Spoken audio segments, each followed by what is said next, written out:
Hello and welcome to this conversation. I am so glad that you're here. My name is Jacob Guy, and I have gotten to a point where I no longer believe that God condemns monogamous, committed, same sex relationships. And I decided to put together a video explaining how I've reached that conclusion and why I've reached that conclusion. And I wanted to share it with you today. So, we're going to be making a case for homosexuality in the Church of Jesus Christ of Latter day Saints. A little bit about me as we begin is I grew up a member of the church, and for me, the church meant absolutely everything. Like when I say it meant everything, I mean it. I remember when I was in high school, I would wake up 45 minutes before school started so that I could make sure I read my scriptures before going to school. And then when I got home from school, I'd read my scriptures for another 45 minutes. And then before going to bed, I would read my scriptures as well. And it wasn't that I was trying to put on a show. It wasn't that I was trying to impress anybody. I just genuinely loved God and wanted him to know how important he was to me. And so I did everything that I could to connect with him. And so growing up, that was always the case. The church was so important and fundamental to who I was as a person. That all got complicated in 2021 when I came out as gay.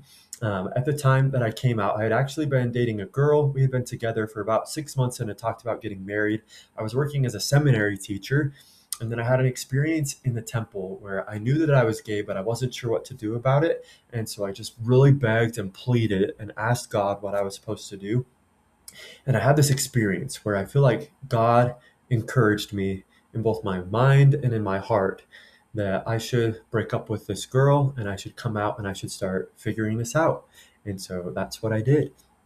So about a year after coming out, I just got in this position where I felt like being a member of the church was hurting me more than it was helping me. And I just felt like I don't know if this is really what's best for me. I feel like it's starting to impact my relationship with God. And so I decided to take a little break from the church. It wasn't anything significant. It was pretty quick and not super substantial. But after a little bit, I just felt like there was a void, there was something missing.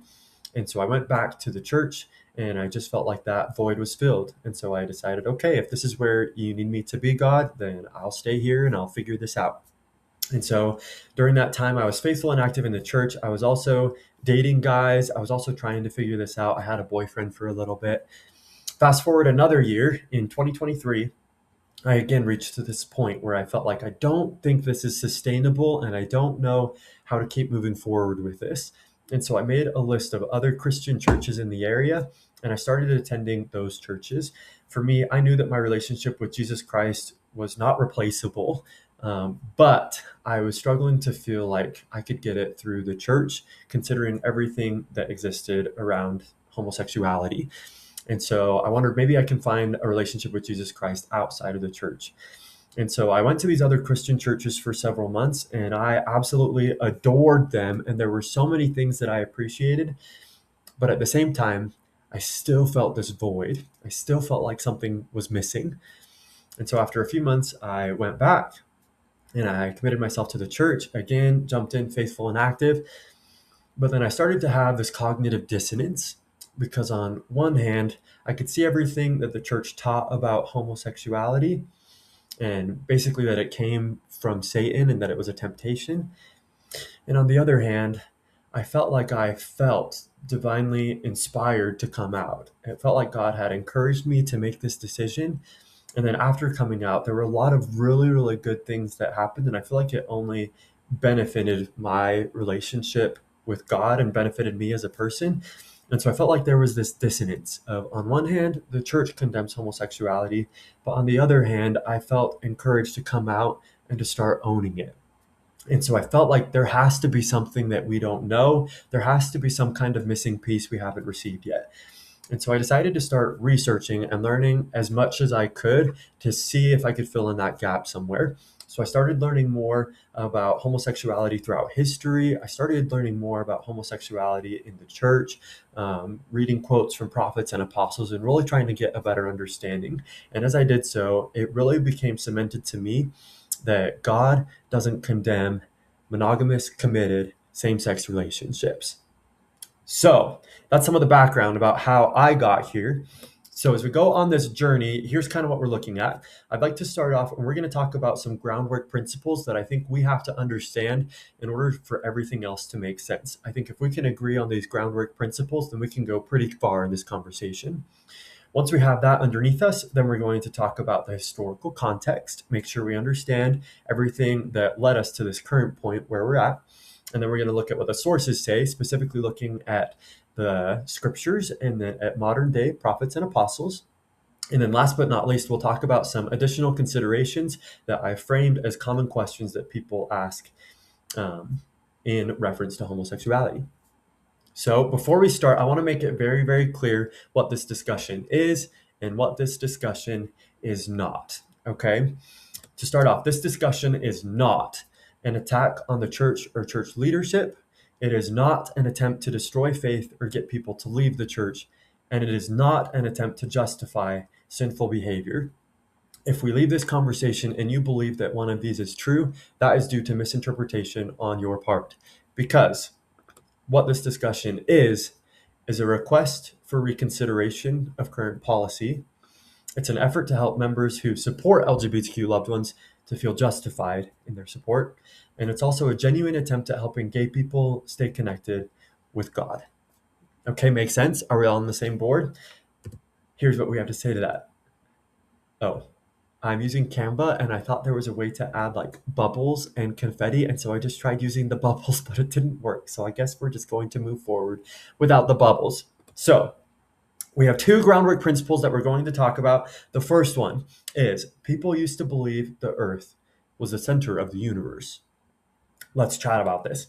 In December 1614, an influential preacher named Tommaso Caccini rose to address his congregation in Florence, Italy.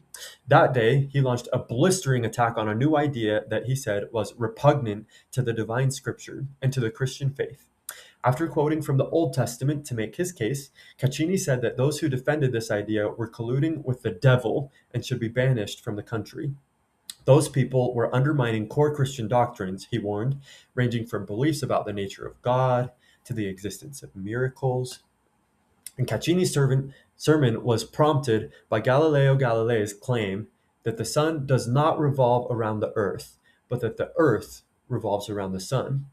For the first 1600 years of church history, every major Christian leader and theologian believed that the earth stood at the center of the universe. To the world of that day, the facts seemed indisputable.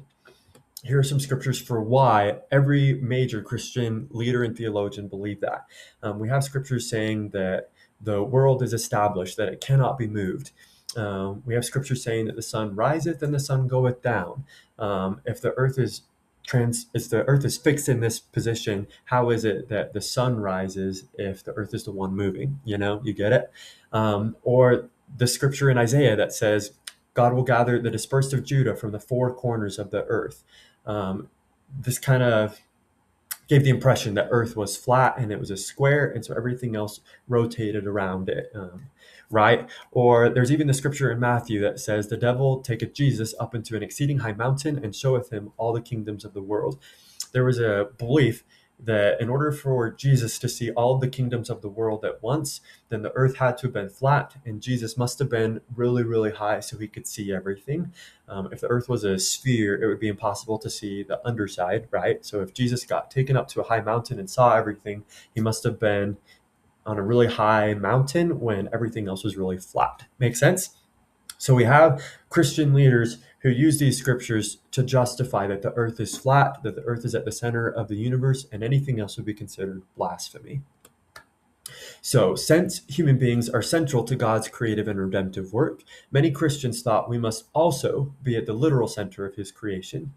As straightforward as the issue seems now, though, church authorities in Galileo's day condemned Galileo's position as formally heretical because it explicitly contradicts sentences found in many places of sacred scripture. For Christian leaders at the time, the problem with Galileo's belief was not that it ran counter to their interpretation of the Bible, it also ran counter to everyone's interpretation for a millennium and a half of church history. Eventually, Christians did not change their minds about the solar system because they lost respect for their Christian forebears or for the authority of Scripture. They didn't just abandon their former beliefs, they didn't just discount everything that was in the Bible. Rather, they changed their minds because they were confronted with evidence their predecessors had never considered. Okay, so with that in mind, our first principle is that more information leads to better conclusions. And if God gives us line upon line, we should expect our opinions to change with time. Do you agree with me on that? Can I get a thumbs up? Are we all on board? Right? If we have more information, we can create a better conclusion. This is why when a crime happens, the investigators want to talk to as many witnesses as possible, right? If a conclusion is made after talking to one witness, that's a lot different from talking to 10 witnesses, right? You're much more likely to trust that conclusion that is based off more information. It just seems more trustworthy. And so, if we want to form the best conclusions, then we want to have as much information as possible. And then the second part of this principle is that if God gives us line upon line, then we should expect our opinions to change with time. If after 20 years our beliefs are exactly the same, then does that mean God is trying to teach us new information? He's trying to get us to see things more completely, but because we're stubborn and we've held on to these old beliefs, God is not able to do so. Okay, do we agree on this principle? Are we all on board? If so, then let's move on to principle number 2, which is that we are the smallest needle in the world's largest haystack. Okay, here's what I mean by that. I found this article on Google. I don't know exactly if these numbers are completely accurate, but we're just using them to make a point. So, regardless of how accurate they are, I think we can still use them. The first is that researchers estimate that about 117 billion members of our species have ever been on Earth. So, as far as we know, there's been about 117 humans that have ever been here. Okay. And the average person knows about 600 people. For some of us, that might be more. For some of us, that might be less. But the average person knows about 600 people, and there's been about 117 billion people who've ever lived on Earth. So I was curious, and I wanted to know, how many people does the average person have up close exposure to?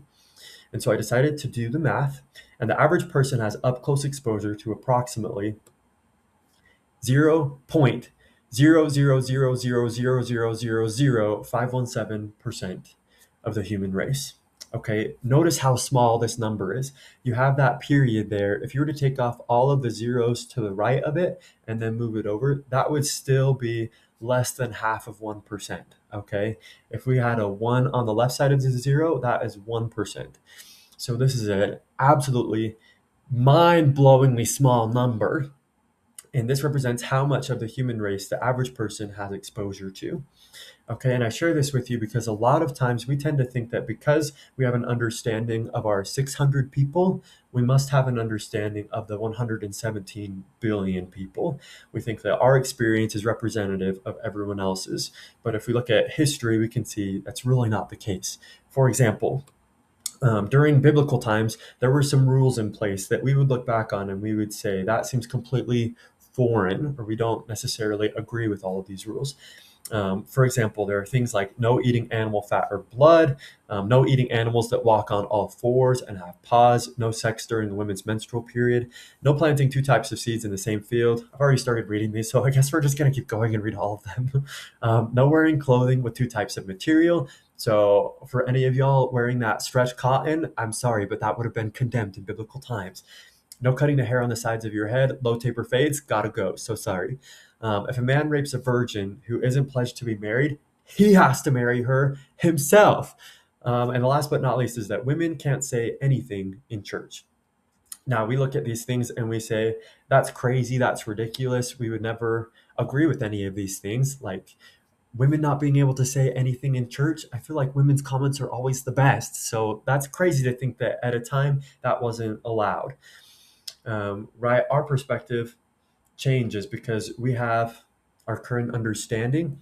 But for the people at the time, if you were to go back to them and say, hey, I see that you can't cut the hair on the sides of your head, they would most likely say, well, yeah, this is the way things always have been, and this is the way things always will be, right? It seemed like a moral absolute. We see examples of this throughout church history as well. I won't go into detail on this because I'm sure you're probably familiar with most of these things that we're going to talk about. But polygamy, in the early church, polygamy was established, and Brigham Young is quoted as saying, "The only men who become gods, even the sons of God, are those who enter into polygamy. Others attain unto a glory and may even be permitted to come into the presence of the Father and the Son, but they cannot reign as kings in glory, because they had blessings offered unto them, and they refused to accept them." Now, for us, we would look at that and we would say, yes, polygamy was important to church history for a time, but it isn't important to the church now, right? But if you were alive during this time, if you heard Brigham say the only men who become gods are those who enter into polygamy, you're likely going to think, okay, polygamy exists now, and it's always going to exist throughout the history of the church. We see other examples of this. There's something really interesting in early church history called the law of adoption. I don't know if you've ever heard about this before, but basically it existed from the mid 1800s to the late 1800s. And it was this law that men who held the priesthood were sealed to other men in a father son relationship. It was this belief that basically it connected priesthood lineage. So then all of the family could come back to Jesus through this priesthood bonding. So Brigham Young also was stated as saying that in a future time, men would be sealed to men in the priesthood in a more solemn ordinance than that by which women were sealed to men, and in a room over that in which women were sealed to men. In 1894, the prophet at the time, Wilford Woodruff, changed up this law and said that instead families were going to be sealed to their ancestors, and there would be a focus on family as a unit instead of men being sealed to other men in this priesthood bond. Um, did you know that? I think this is so interesting. Next up, we have healing baptisms. In the early history of the church, when temples were first around, there are stories of people who would be taken to temples and baptized in temple fonts to be healed. It was almost like a healing blessing that we give now. But at the time, if people were struggling with some kind of physical infirmity, or if they were unwell in any way, then there was a belief that they could be taken to the temple and that they could be baptized in the temple, but it was specifically for healing. Right? Obviously, we don't have any practice like that in place now.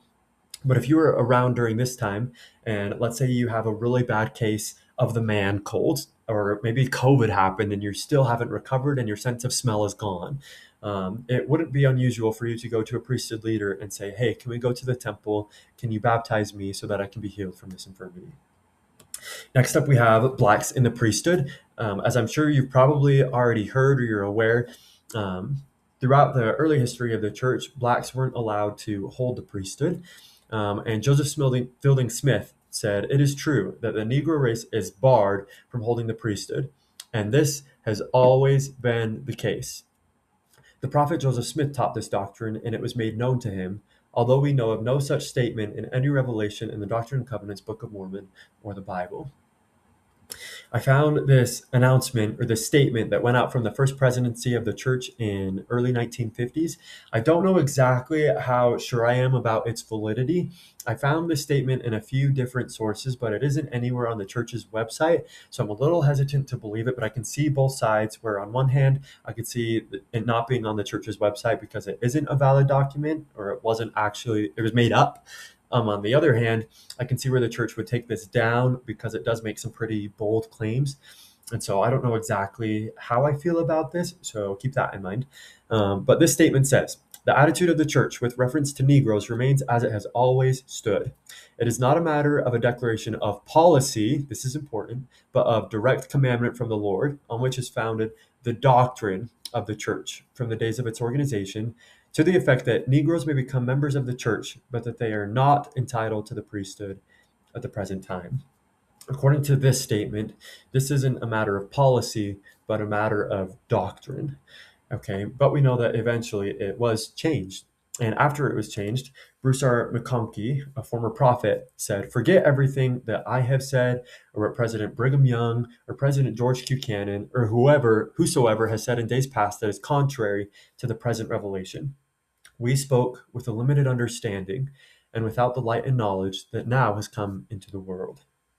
Okay, so I just want you to think, If you had lived in the early church and you were familiar with the priesthood ban, you would say, this is doctrine. This is always going to be the case. This is never going to change. If you exist now, then we can look back and see that actually that was temporary and actually things changed as further light and knowledge came into the world. Okay. So we also see this throughout history with people's attitudes towards homosexuality. In fact, maybe in the present day, you feel like you've heard regularly that gay people are taking over the world, or that it's really popular right now, or it's cool, or that it's never been as popular as it is now. There's actually been similar people who have felt that way throughout all of history. In the early 1100s, someone is quoted as saying, "This sin, what we would interpret as homosexuality, is now so frequent that no one blushes for it anymore, and many indulge in it without perceiving its gravity." About 100 years later, um, it was quoted that Germany was so ridden with unnatural vice that some parts, especially Austria, are thought of as if infected with the foulness of leprosy. And then we also have about 500 years later saying buggery is now almost as common among our gallants as in Italy. And last but not least, sapphism and sodomy are growing at an unheard of rate. Um, I've pulled these quotes to demonstrate that throughout history, people have often felt like homosexuality is growing, or that it's taking over, or it's becoming more popular than it needs to be. And so the fact that that's a current attitude isn't anything new. Some historians believe that maybe this is due to the fact that as we become older, we also become more sexual. And so we're more prone to notice sexuality in other people as well. Right, as we're kids, we don't really notice sexuality, we don't really think about it. And then as we become more sexual, we start to notice it more. And so as we notice it both in ourselves and in other people, we may see that homosexuality is everywhere, or at least it feels that way. All right, so to wrap up the second principle, we mistakenly believe that the way things are now are the way they've always been and always will be. I wanted to set these groundwork principles in place because as we talk about the rest of this presentation, I think this is important for us to understand, where we need to really get it through our heads that even though we're alive right now, we really have such a limited perspective on everything that has happened throughout history and everything that God really has said and done. And so I'm not asking you to completely forego all of your beliefs. I'm not asking you to abandon everything that you've learned. Rather, what I'm asking is that you really listen to this conversation with humility and you're really open to the fact that opinions change over time. God gives us line upon line, and we would be mistaken if we believe that the way things are now are the way they've always been. So, with that in mind, let's jump into our first part and talk about our historical context. That should be the next video in the series, and I look forward to talking with you about it there. See you later.